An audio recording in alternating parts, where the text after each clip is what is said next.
It's such a dark day that the light from my laptop is looking absolutely terrifying.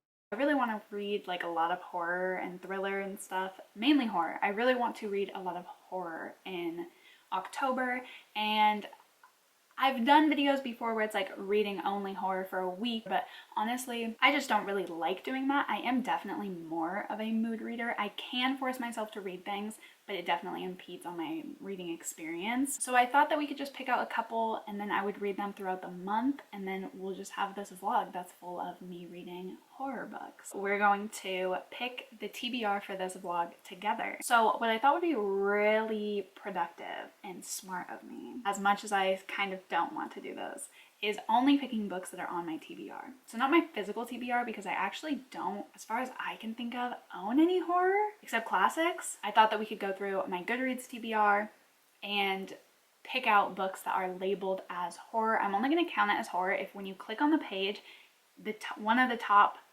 tags is horror. So I thought that we could do it together. So let's just hop onto my Goodreads and see what kind of TBR we can come up with.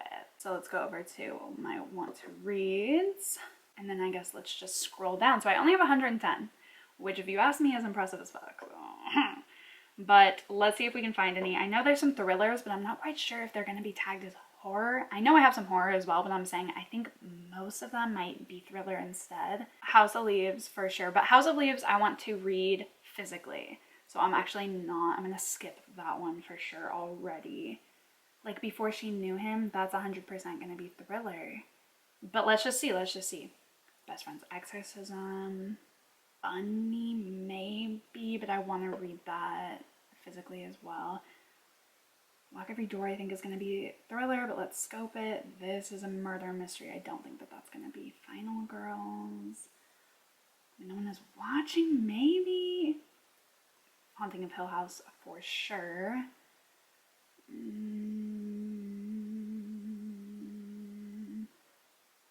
Final Girls Support Group, maybe. When the Reckoning Comes, maybe. That's the thing. I'm just clicking on any that might be horror, and then we're just going to have to see what they're tagged as. How to Be Eaten, that's a possibility. Pallbearers Club, Nana for sure. House of the Haunted House, possibly. Picture Dorian Gray was the only other one besides Haunting of Hill House that I was thinking of that I own. The hasn't come out yet. The only one left. It Came from the Closet for sure. Writing Retreat, I'm thinking is going to be thriller. Dead 11. Christmas Guest, yeah, possibly, like that's the thing. All right, so we have 20. Now we have to see. So first let's cut it back with any that aren't horror, and then let's go in and pick from there. So this one, not horror. That one's horror. That one's horror. Wow, surprising. That one's horror. Horror When No One Is Watching, I actually am surprised by that. This one's obviously horror. Final Girl Support Group is horror. When the Reckoning Comes is horror. How to Be Eaten is horror. That's interesting because I've heard that it's really funny. So this might be a really fun pick just to kind of mix things up. Horror. Okay, horror. Horror. Horror. Horror. Horror. Wow, the Writing Retreat. I would not have guessed that. Dead 11, that makes sense to me. Okay, The Christmas Guest, not horror. And The Last Time I Lied is not marketed as horror. All right, so we have a lot of options here. Already I can tell you, Final Girls I'm going to read because I actually have this from the library already right now. But I didn't think that it was horror, so I actually didn't think that I would have been able to use it for this vlog. But since I already have it, let's go ahead and read that one. So I'm gonna put that to the side. Also, the Pallbearers Club. I have this from the library as well, so let's just do that. I've had this one from the library for a while. I'm definitely gonna have to read it like this month before it goes back, or this week, sorry, before it goes back. I am nervous about this one. It is the lowest rated book on my TBR. Dead 11 I'm taking off because I don't have it at the library. The Writing Retreat I actually have on a hold right now with Libby, but the thing is, I don't think it's gonna come in time. 4 weeks. Okay. that might be a good one to pick then, because a lot of times I feel like books tend to come in a little bit earlier than that, so it'll probably be closer to three weeks would be my guess. So I already have Final Girls, so I'm going to take off all the other Riley Sagers. And then we also have a lot of Grady Hendrix over here. So let's put all the Grady Hendrix together. So I think if I had to pick out of these, I would do My Best Friend's Exorcism, because it's the one that's been on my TBR the longest. It's also his furthest backlist on my TBR. So I think I would pick that one if I were going to pick a Grady Hendrix. I also know that my library has it on Hoopla. When no one is watching, I have on audio. I have an Audible audiobook of it, so it'd be nice to get that off of my Audible library. All right, so I just looked up the Haunting of Hill House audiobook, and I know you could say, Tia, you own the physical copy, so you don't need the audiobook as well. That's just not how my brain works. Like, I really prefer to do both at the same time. My mind will wander like crazy, so I just prefer it. Also, I just think it creates like such a sick ambiance, and especially with a book like this, I'd really like the audio, so I am going to cancel out this one just because the audio isn't available for 16 weeks. And because I took that one off, I'm really leaning towards reading The Picture of Dorian Gray, just so I can have at least one from my physical TBR. I don't really want to, but I feel like I should, right? Like, if I'm gonna do this whole thing, I might as well read like one horror book, really the only horror book left that I own out of two. So I'm in between My Best Friend's Exorcism, just because it is one of the oldest books on my physical TBR. If you look here and you go all the way up, it's number 9. Like, it's been on my TBR since 2019, so that's a long time. It would be nice to knock that off. It Came from the Closet is actually one of the newest books on my TBR, but it would be nice to break everything up with an anthology. Let's put them both on there and just see what happens. No stress though if I don't get to it. So the TBR, the ones that I'm absolutely getting to, are Final Girls by Riley Sager, because I already have it from the library. I really did not know that Final Girls would be considered horror, since there were other Riley Sagers on this list that weren't. I don't know, maybe that one, just because of what it's about, it's just a little bit more scary or something, but I'll take it. And The Pallbearers Club by Paul Tremblay. It'll be interesting to read The Pallbearers Club as well, because it is the lowest rated book on my TBR. Then we have The Writing Retreat. Now this one is kind of a temporary one, because if it doesn't end up coming in time from the library, because it says 4 weeks right now, that technically could go into November. So if it actually is a full 4 weeks, then we might not get to this one. We have The Picture of Dorian Gray. I don't know about this one. I have like quite a lot of other books on my physical TBR for the month that I'm really trying to finish, like as far as checking off yearly goals, like helping to check off yearly goals. 2020, like 23 books in 2023. I'm trying to make sure I get all those. Like, I'm trying to do all those. So if I have the time to read another physical book, because I have a lot that I need to read this month, then I will pick this up. I am really keen to get to this. I've heard great things. But again, this is a maybe. No one is watching. I think I'll definitely read this one, actually, because I think it'll be nice to break up the horror with some like mystery, because this one is very mysterious as far as I know. It was a nominee for Best Mystery in 2020. Also going with kind of breaking things up is It Came from the Closet, which is a horror, queer reflections on horror anthology. How many stories are in here? Does it say? 25. Oh my god. That's a lot. They must be really short, because it's only 290 pages. So they must be tiny essays. I mean, it does say essay. It doesn't say like short story or anything, so very interesting. Okay.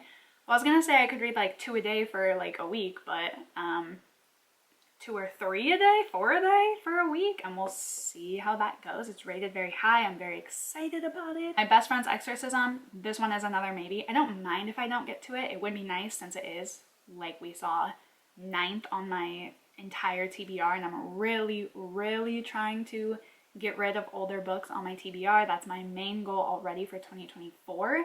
So it'd be nice to kind of get a head start and like get some off of there before the year even starts. Kind of a 2-in-1, 2 birds, 1 stone. So total that is 1, 2, 3, 4, 5, 6, 7 books. I'm sure that's doable in the entire month. It's just I don't know with everything else I'm also doing this month if I'll have time for all 7, but we will see. I think I will definitely be starting with Final Girls by Riley Sager, because I do have it from the library. I'm in the middle of another audiobook right now, actually a Christmas romance.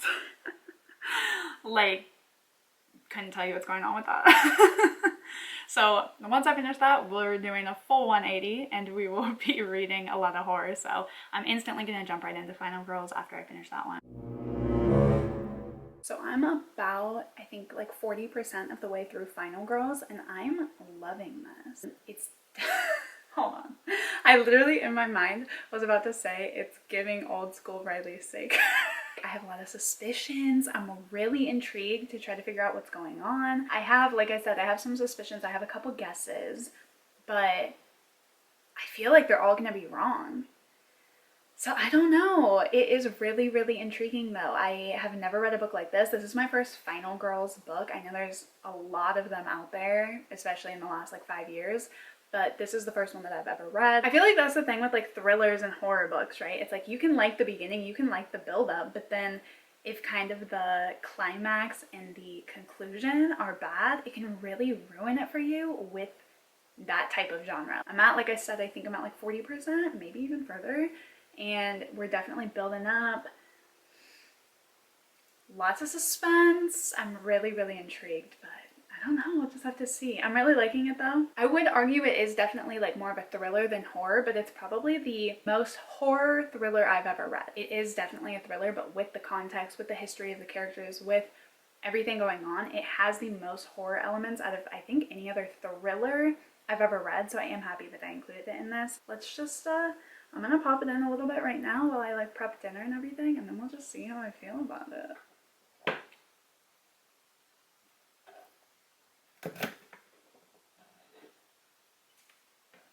Wait.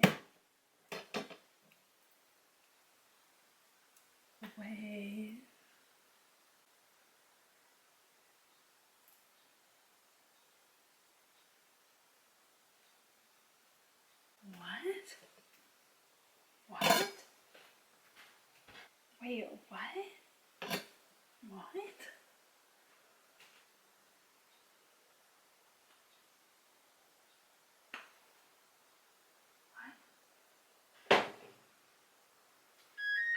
the fuck? So I just finished Final Girls. That ending was crazy. That's the first thriller I've read in a really long time where like the ending, the twist, wasn't even an option for me. Wasn't even something that I would comprehend. I really, really, really, really liked it. I think right now it's sitting at like a 4.5.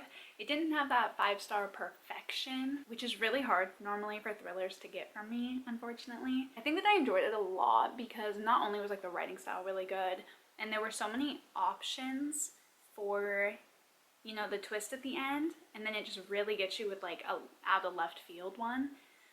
But the twist was realistic. Like the twist was actually like, you know, believable. I feel like with a lot of thriller horror novels, the twist or the outcome or the big reveal tends to be something, with recent reads for me at least, tends to be super unrealistic. And sometimes depending on the story, I really, really like that. Like depending on the story, sometimes I like that sense of unbelievability. Like you just, you know, it's not something that maybe our brains could comprehend super easy, but it makes sense for the story, or like it's super confusing, but again, it makes sense for this plot or these characters in its own way. And I can respect that if it's like a weird book or sci-fi or something with like those elements in it. But with just like a kind of a more basic thriller or horror, I don't like unbelievable endings. I don't like twists where it's like, yeah, fucking right, bitch, like be fucking for real. I don't like those because it's hard for me to get like,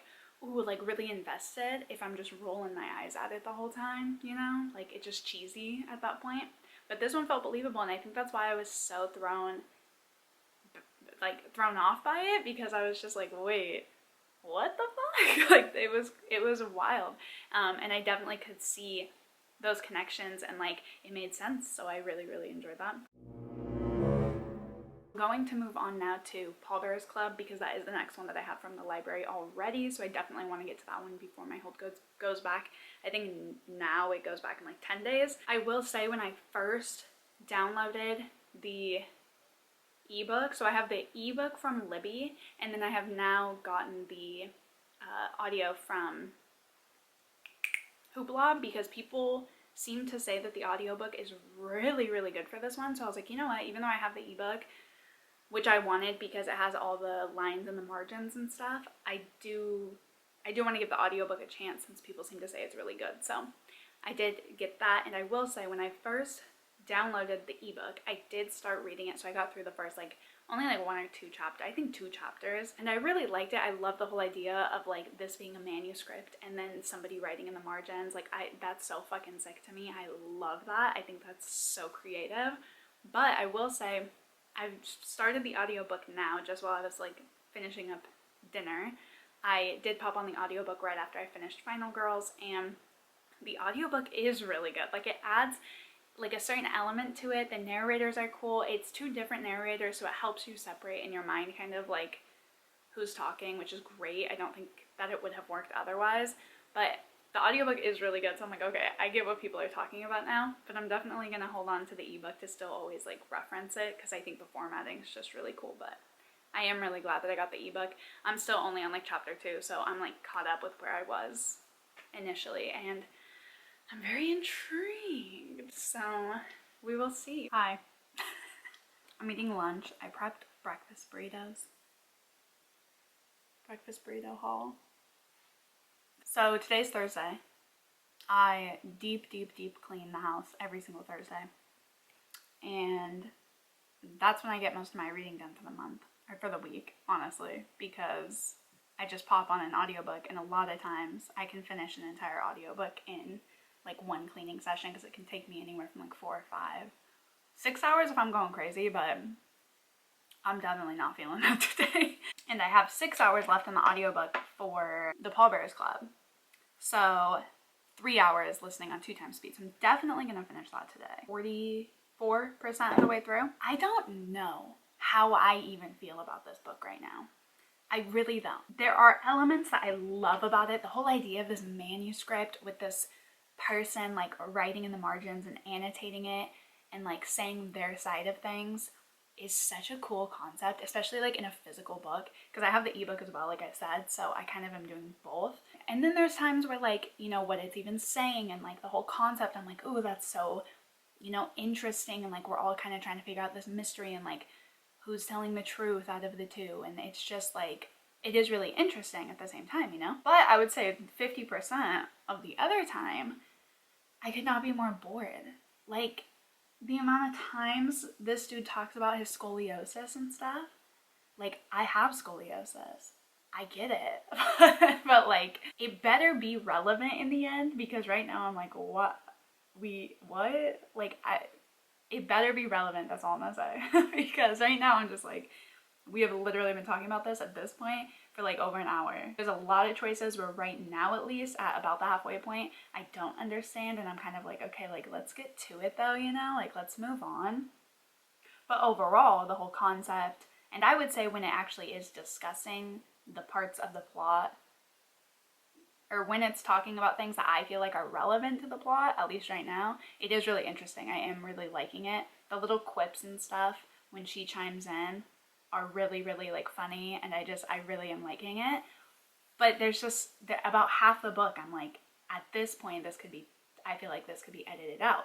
But obviously I don't know. With like a you know, thriller, I think this is psych thriller horror, it's like in the end this could all come together to mean something. You kind of just have to be patient with stuff like this. I would say I'm enjoying it. But I can definitely see why a lot of people don't like it right now, even. Like, I can see why a lot of people DNF'd it, I'll say that. But obviously, I'm gonna give it a full listen. So I will be finishing that. If I had to rate it right now, it would sit at a 2.53. Because like I said, it's like 50-50, so I think a 2.53 would be fair. We'll just have to see about the other half, though. Okay, I did finish the Pallbearers Club. I think I'm gonna go with like a 3.5 for it. It was good. It was better than I thought it was going to be based on the ratings. So like based on what everybody else was saying about it, I definitely had the expectation of it not being very good, but it exceeded my expectations, which is great. It still wasn't like a standout though, like not a super memorable book for me, not one that I would widely recommend even. It was just, it was good, and that's about it. Like, this lighting is so bad. Let me like try to move over. Maybe I'll just like sit on the ground or something. The lighting's like so off. It always is in the winter, or the fall and winter. It's just so bad. Anyways, I do feel like the story overall was just pretty boring though. It dragged on in areas it didn't need to. A lot of it was really unnecessary information, and I get that the whole concept is just kind of eerie.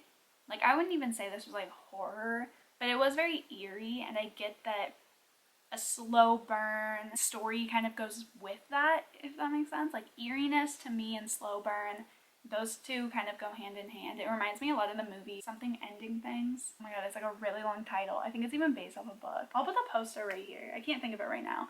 But that movie was really eerie and not a lot happened, and that movie has the exact same vibes of this book, I felt like. It was not as bad as I think everyone's making it out to be, but I totally understand people who don't like slow burn things, who don't like a lot of description, who don't like, you know, like that eeriness in terms of like, it's not super action packed, it's more just unsettling. That's a great word for it, unsettling.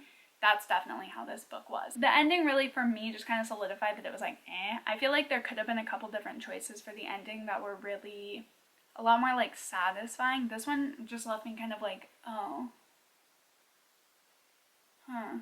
like, it was a little confusing, it was a little satisfying, it was a little unsatisfying. Like, it was just kind of like, okay, next book. I might be done with Paul Tremblay, because I've read this one now, and it was like a 3. I read Cabin at the End of the World. I think it was like a 2 or a 3. And then I've tried to read, I think it was Survivor Song, and I ended up DNFing it. So it's like, I feel like he always writes books kind of like this, like very eerie and, like I said, unsettling and just very slow burn. Like, that's very much his thing, and I don't necessarily think that it's mine. I kind of need it to be a little more in your face versus kind of like in the background of this literary fiction story, because that's really how it felt. I don't know, I think I might be done with him. Me and Paul just are not a match made in heaven, which is fine, I guess. I actually finished this a couple days ago because I needed some time to really process my thoughts, so I just reviewed it on Goodreads, and then I was like, oh, I need to update the blog. It's been a couple days. In the meantime, I have picked up When No One Was Watching, and I'm devouring it. I've literally almost listened to it all in 24 hours, I think. I started it yesterday, and I only have like an hour left. It's so intriguing. I have no idea what's going on. Obviously, I have my suspicions, but it's like, I feel like there has to be a twist though. Like, it can't be as obvious as it's making it seem. But I'm absolutely like eating this shit up. Like, I'm obsessed. I'm literally obsessed. I love the writing style. I love the concept. I love the idea of turning something like this into like a horror novel. It definitely is giving like Jordan Peele movies, where it's taking these really extreme acts of injustice and putting a horror spin on them. And I just think that's I think there's a lot more to that. And I think that it's really, really interesting. Someone said that it's like, maybe it's the actual synopsis, that says that it's like Rear Window, the Alfred Hitchcock movie, and Get Out, the Jordan Peele movie, combined, and I'm totally seeing that. Like, I see both of those 100%. Like, both of those together, that totally makes sense to me. If you like either of those movies, or both of those movies especially, like me, I cannot recommend this enough. It's fantastic. Probably gonna end up finishing it today, and I feel so bad because like I haven't updated, because I did need to let Pallbearers Club really settle in, because it's the type of book you kind of need to think about for a second, I think. But I feel bad because I have not updated a lot, but I did not anticipate devouring When No One Was Watching the way that I did today. I knew that I would like this, but I didn't know I would like it like this, where it's like, I can't put this down. I have to know what's going on and what happens to these characters. So I finished When No One Is Watching. I realized I kept calling it When No One Was Watching, but when no one is watching. So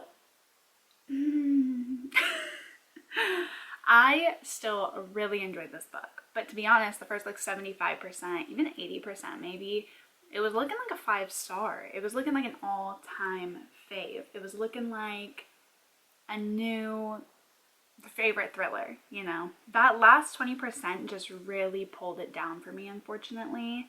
I feel like it was really over the top, seemed a little out of character, like the action seemed out of character for the characters that we've grown to know, and the pacing was the main problem that I had with the end of the story.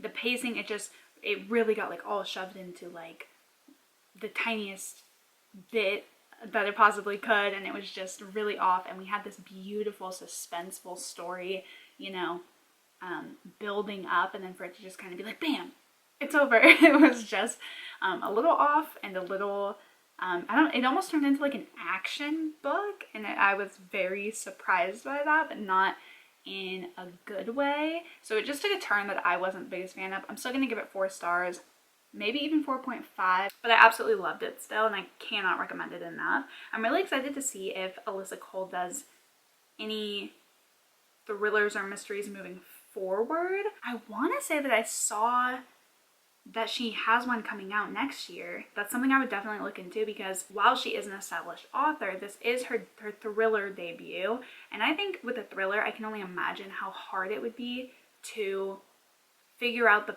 pacing, especially with the concept that this one had. I just feel like it would be really difficult, and I can see how as a debut author in a genre, it would be hard to go from writing romances, where a lot of people do like it to wrap up really quick and do like it to kind of be like, okay, yeah, like this is the ending, you know, into a genre where people tend to not like that. I can only imagine how difficult that would be. So it's not like I'm saying, oh, she's a bad author, like this was a badly written, you know, I'm not saying that at all. I still really enjoyed it. I think the concept was out of this world. But I would be really excited to read something from her in the future if she decides to continue writing in this genre, because I think that it could only be improved upon. Actually, like, curiosity got me, because I am like 90% sure she does have a thriller coming out, but it is a thriller. It's an adult mystery thriller fiction. So this one doesn't say horror. So this is a horror vlog. And I can see why, when no one is watching, why in the end it would say horror. I do get it. And there were scary elements throughout. Like the Uber scene. No thank you. Pass. Like there were parts where it wasn't just thriller, it pushed the boundary into actually being terrifying. It is coming out April 16th next year. It comes a riveting thriller about the new caretaker of a historic estate who finds herself trapped on an island with a murderer and the ghosts of her past. Interesting. Definitely adding that to my want to read, because it's called, by the way, One of Us Knows. So I knew it. I knew she had a thriller coming out. I thought I saw that somewhere. Then, because normally when I'm reading audiobooks, or listening to audiobooks, I am doing something like a task. I kind of like might think about it for a little, but I usually just jump into whatever next one is on my queue. And I did go right into It Came From the Closet. And unfortunately, I'm actually going to put this one down. And this is totally my fault. I did not realize that this was nonfiction. My idea of what it was that it was like short stories based on popular, famous horror movies, and they discussed or brought up themes of queerness within those stories. That's not at all what it is, so that's totally my bad. Really what it is full-on nonfiction essay journals, like nonfiction, 100% memoir-esque discussions on the author's queerness usually, and how that said movie helped them or showed them or related to their experiences as a queer person. That's an amazing concept. I'm not saying like, oh, it's not what I thought it was. Like, no, but like it's still amazing, and I love that things like this are getting published, but I don't do memoirs. I am only starting even to read more nonfiction. My goal this year was to read 6 nonfiction books. Memoirs are not for me. It's probably my least favorite genre in the entire world. It's like the one and only genre that I really just stay away from at this point. It's not for me, and that's fine. So I read about 3 stories. I really tried. Like, I'm honest, I really tried. I actually think I read almost 4 stories because I'm in the middle of one of them. I did really enjoy them. They were all about like 4 stars, but I just know in my heart that I'm not going to enjoy this. I don't want to read them, and as much as a queer person myself, I can relate to what's being said. Like, the second story about Jennifer's body was everything, but it's just not for me. It's just not for me. And I don't want to force myself to read it and then end up giving this a bad rating just because it's a reflection of my own personal preferences and reading tastes, because I want stories like this to continue being published. I want this to get the praise that it deserves, and I don't want to force myself to read something that I know I won't like in the end and hurt the ratings of this on Goodreads. I don't know if that makes sense to anybody but my brain. Not for me, but highly recommend, because even for not liking memoirs, they were still really interesting. So I highly recommend if you're a nonfiction memoir person. I really did like the way that it went about the essays and like how it reflected onto the movies and whatnot. I did really enjoy that, but overall it's just not for me, and that's totally my fault for not seeing that it was nonfiction. Guess what?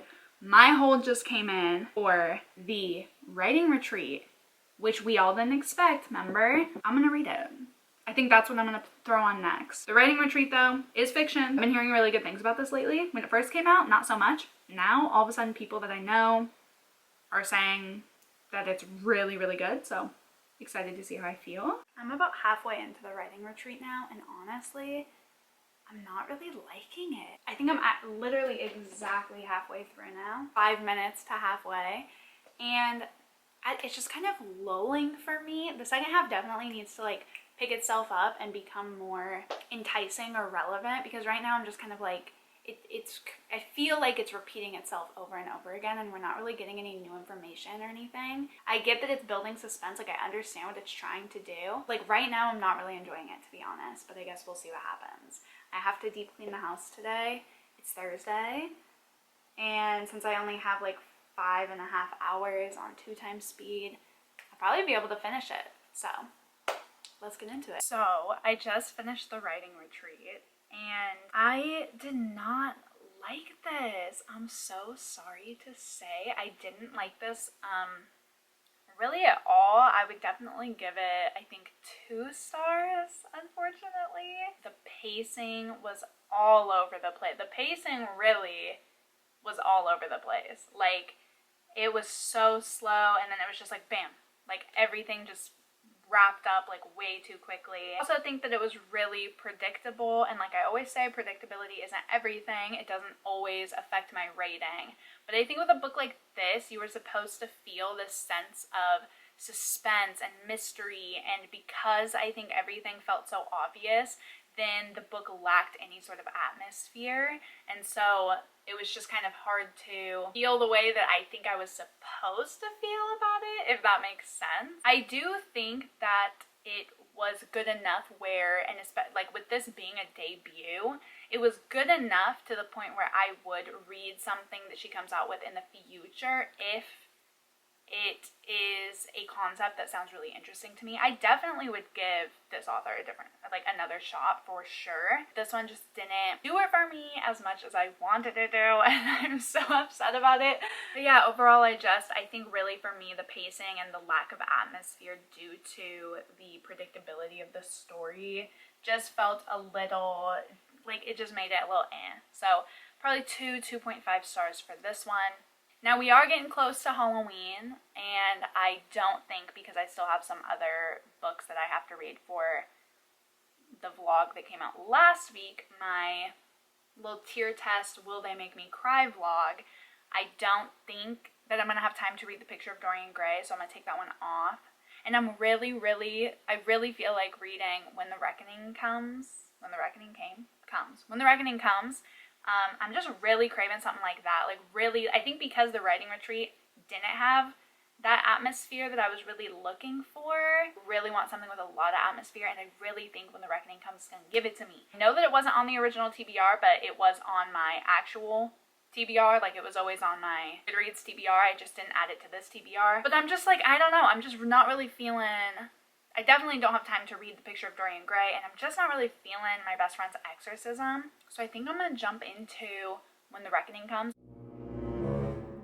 So I did just get about halfway into When the Reckoning Comes, and right now it's not doing it for me.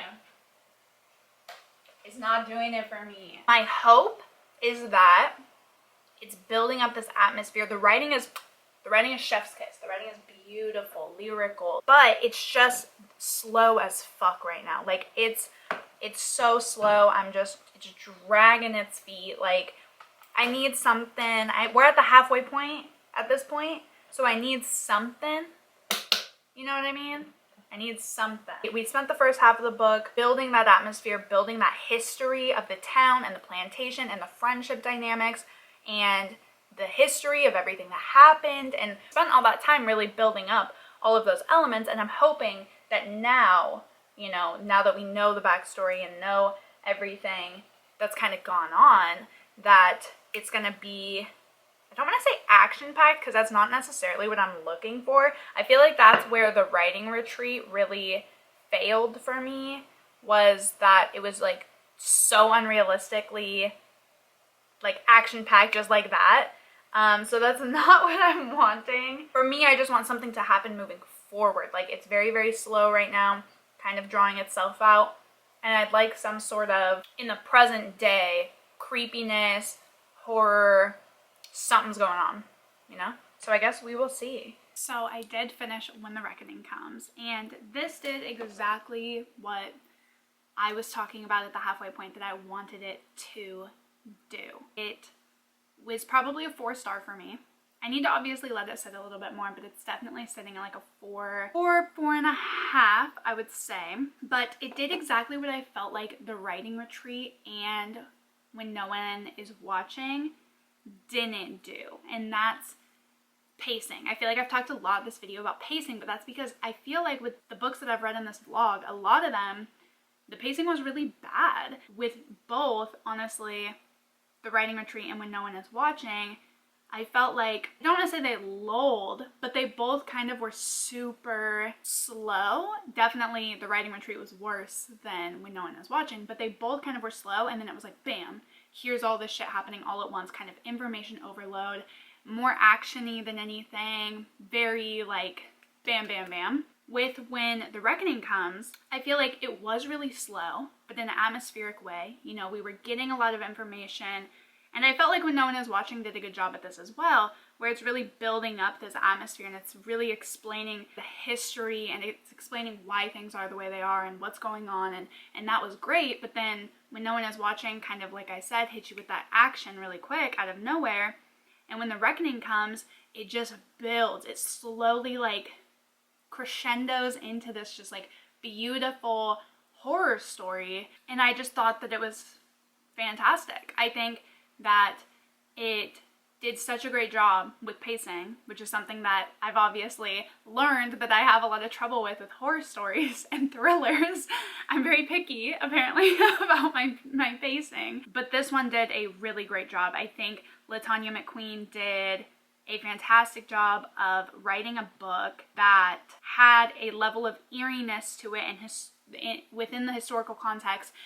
Oh my god, I just can't even like explain how beautifully told this story was. I think it was great. It kind of reminds me of The Skeleton Key, the movie. That one has a different twist, like a different ending, but the whole idea of the plantation and white people coming to try to revamp it and all of these things, though the themes were very, very similar. I just really, really, really liked this story, and I'm definitely going to pick up more of her work in the future. And I'm glad that I read this one for the video because I think we ended on a great note. So that brings us to the end of this video. So I hope that you enjoyed this vlog. We had let's see, we had 1, 2, 3 4 stars, 1 DNF kind of put down, but for different reasons, as I said, 1 2-star and 1 3-star. So that's pretty good. And a lot of those 4s are kind of like sitting on a 4.5. That's really good, honestly. So we found some really good ones, and we got 6 books off of my Goodreads TBR, which is fantastic. I would argue that a lot of these felt more thriller than horror. I think that most of them had, I would say besides When the Reckoning Comes, no, I feel like that's it. I feel like When the Reckoning Comes might have been the only one that was really felt genuinely like horror. The other ones felt like thriller with some horror elements. So if you have any recommendations for good, like genuine horror, let me know, because I feel like my TBR is definitely filled more with thrillers with horror elements, like I said. But I hope that you enjoyed this video. I hope you're having a fantastic Halloween if you celebrate, and stay spooky out there, stay safe out there, and yeah, I will see you in the next video. Bye!